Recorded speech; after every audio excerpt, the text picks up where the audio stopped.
Welcome to Escapes with Nigel. I'm Nigel Napier-Andrews and I'm on Barrie's dynamic main street where business is booming.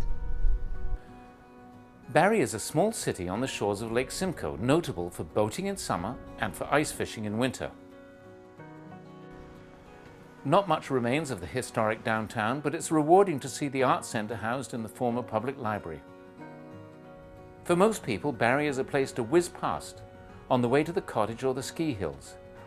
But there's lots of reasons to stop by, including a craft brewery that's a bright addition to the downtown streetscape, proving that jobs and opportunities don't have to flee the city core.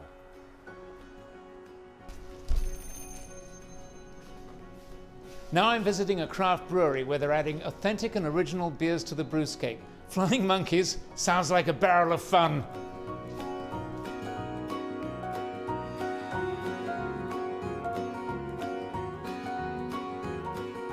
I'm here with Andrea Chiodo of Flying Monkeys Craft Brewery. And Andrea, tell me what your title is. There's no simple answer to that. As anybody who owns a small business will tell you, you do everything. So hierarchies kind of tumble. But I call myself the creative director because I do all of the packaging design and logo design here at the brewery. Flying Monkeys is part of the community. How do you bring the community into your business? Well, we're located here in Barrie, and it's kind of the county seat of this whole Simcoe, Grey Bruce region. So we've partnered with somebody like Barrie Hill Farms to bring in their like raspberries when they get their fresh raspberry crop, and we've done like a raspberry sour beer. Breeden's Maple Syrup Farm, which is out in Alliston, that's just, only about 20 minutes from here. So we used their maple syrup when we did an Imperial Maple Wheat beer. We partnered with Dallas Green of City and Color for that. And just up the road, Heritage Hills Hop Farm exists now. They just opened up. So we're hoping to start using some of their fresh hop crops, doing like a Hop Nouveau beer in the fall. As far as giving back to the community, what do you do? We try to partner with anybody that comes along, and as we say, breweries don't make a lot of money, but we make a lot of beer. So we always try to support in events, using our event room. We're going to partner in the next Christmas. We tried to do it this Christmas, but we're going to partner with the Barrie Food Bank. So we're doing a gingerbread beer that's a winter warmer, and we want to donate at least $1 of every bottle to the food bank in Barrie. And that's also going to be an LCBO release. So we're hoping that that'll generate a lot of money for the community of Barrie. And we do things with the Barrie Film Festival. We partner with the McLaren Arts Center. So we're trying to be good community sponsors in any way we can. Flying Monkeys. How on earth did you come to that? Good question. Well, originally we were the Robert Simpson Brewing Company, but as the brewery started to grow, we realized we kind of wanted to get a little bit funky, differentiate ourselves from all the breweries that were named after historical figures or geographical regions, or it was basically named after a town. So we thought Flying Monkeys, that is exactly what we look like, running around the brewery, trying to do everything that needs to get done to keep the business running. I was just amazed by the creativity in your packaging and branding. You know what? Beer is fun. And that's the first thing we have to remember. Everybody here is very passionate about what they do. And so we always try to just kind of capture the ethos of each beer, each brew, each idea that goes into the bottle. And that's what we do. So we just do our best to show everybody that what we do is energetic and all about having a great time. There seemed to be a resurgence in craft breweries. How are you riding that wave? Oh, we're not riding that wave, we're leading the wave. I honestly think that when we changed from being Robert Simpson to being the Flying Monkeys, I think we were one of the first breweries that kind of that let people know that craft brewing is an art, and that you really needed to be able to express the true versatility of the whole spectrum of the types of beers that you could make, the kinds of ingredients you can use, and the ideas that you can put into a bottle. And so, yeah, it's really taking off.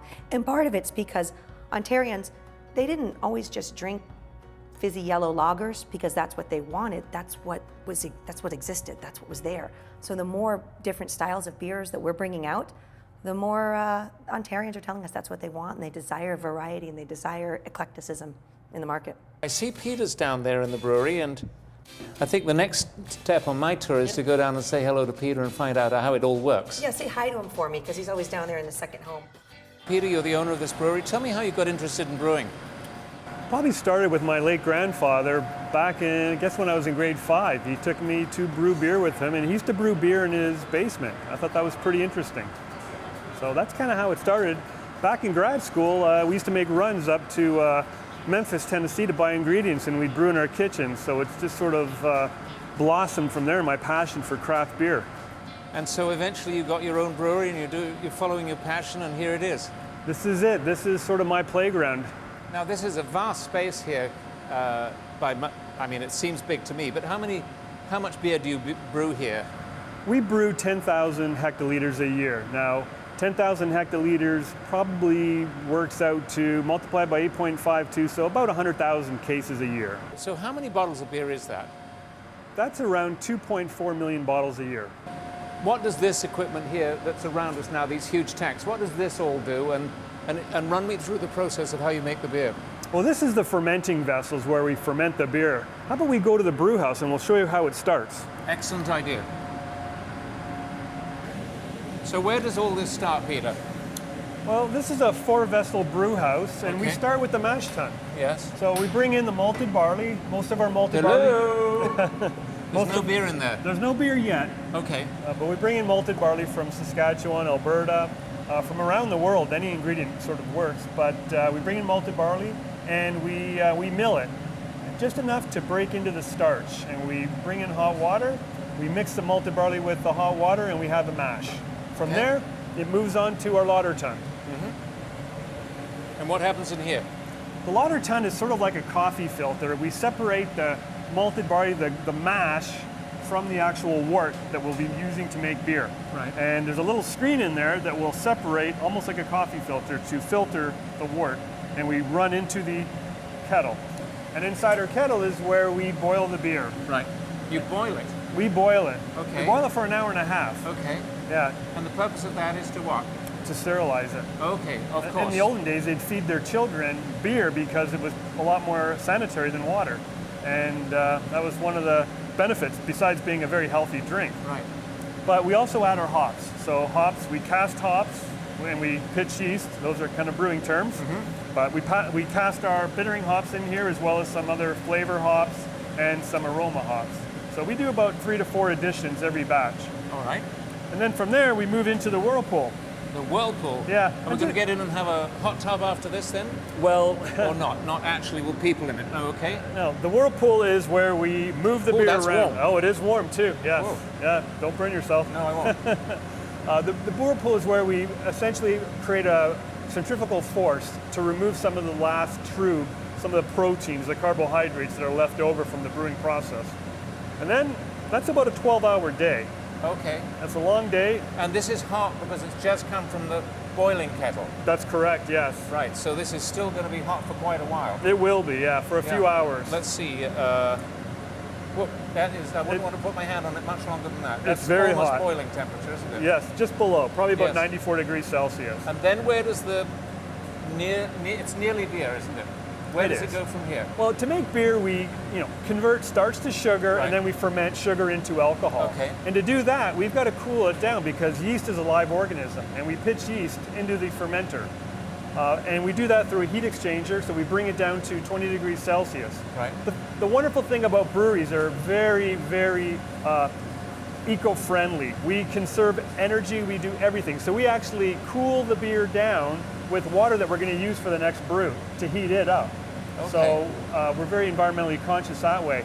But what we do now is we go into the fermenter and we're ready to pitch our yeast. So let's go up and look at the tanks. Okay. So we're here above the tanks. What goes on in here? Well, these are fermenting vessels. Right. This is where we ferment the beer. We pitch yeast, and the yeast is a live organism, and it essentially eats all the sugar that we've created from the brew house, and the byproduct is CO2 as well as ethanol, or alcohol, as we like to call it. Real alcohol that we then drink Correct, yes. once it turns into beer. Yeah, and depending on how much sugar we put in the brew is going to signify how much alcohol we'll have in the beer. And where do you put the yeast? Do you put it in through these we apertures? we pitch it through the doors. So where do the hops go in? The hops are cast into the fermenter directly after fermentation to provide a real resiny citrus flavor, a pungent flavor that you see in a lot of North American style IPAs. And so that's the end of the fermenting process. Then what do you do? The beer is now ready to be filtered. And you filter it and bottle it. Let's go to the filter. Excellent. But before we go, I just want to ask you one question. It seems to me that up to this point, this is exactly the same as making scotch. It's identical. Very, very similar processes. Is beer harder to make than scotch? Yes, it is. Much harder. I'll take lot of your things word go for wrong. it. Okay. Once we're done fermenting, we end up here at the filter. And from here, we go downstairs into the bottling line. Well, if it's in the bottle, it must be time to taste it. So why don't I go and taste it and you go back to work? Sounds like a plan. Okay. Hello everybody, how are you? Great to see you all. Sebastian, Hello. lovely to see you. Welcome. And thanks for coming everybody. We're going to drink some beer and learn all about it in the beer school. This is our Amber Ale. It's 5% alcohol compared to 4%. It's a bit of a hybrid beer as well between English and American brewing. We use some English crystal malt that gives it a bit of a toffee and caramel character, and some German hops that add some floral and some spice notes. Our IPA, so it's an India Pale Ale. It's a very historical brewing style, developed in Burton-on-Trent in England to survive the voyage to India. And this beer showcases the Citra hop, which is full of tropical fruit, some pine, and some citrus as well. I must confess that I've had this beer before and I really, really liked it. Cheers. And so I'll say cheers to you for an outstanding beer. Very nice. So this one is quite different. It's quite a bit darker than the rest, and it's an Imperial Chocolate Milk Stout. There's chocolate malt, which adds a nutty and a depth of chocolate character, and then we also use cocoa powder in the brew and cocoa nibs to age the beer on. That is nice. That is very nice. Now, is everybody from Barrie? I didn't ask that when I came in, but Absolutely. you're all from here? Everybody's Yes, from here? we are. Not originally, but we're from here now. Yes, exactly. We're all originally from somewhere else. So this isn't a huge community, but it's a close community. What wouldn't you say, Pam? It is. It's my famous saying is it's a small world, and my husband always says no, Barrie's just a very small town. So it is. Everybody knows everybody. Well, that's a good feeling to have, It is isn't a nice it? feeling. Yes. Yeah, it is. Except when they're being nosy. Yeah. Well, you got to take the good with the bad. Yes. Now, can I say, I sort of noticed that you might be a firefighter. Are we allowed to talk about that? Are you a firefighter in town? Yes, I actually am. Well, I hope you don't have a busy time. I hope I don't do. It's better when I don't do anything. Excellent. Well, thank you for coming out today, and cheers to you. Barrie firefighters and firefighters everywhere. We raise our glasses to firefighters. Absolutely. Raising a glass with friendly folks in Barrie reminds me of hours spent at the pubs in Britain. Camaraderie, good spirits, and good times. Cheers. Thank you for joining me in Barrie, Ontario. For more information about where I've been today, please check out their website. And don't forget to visit my website for all sorts of extras about the show. See you next time on Escapes with Nigel.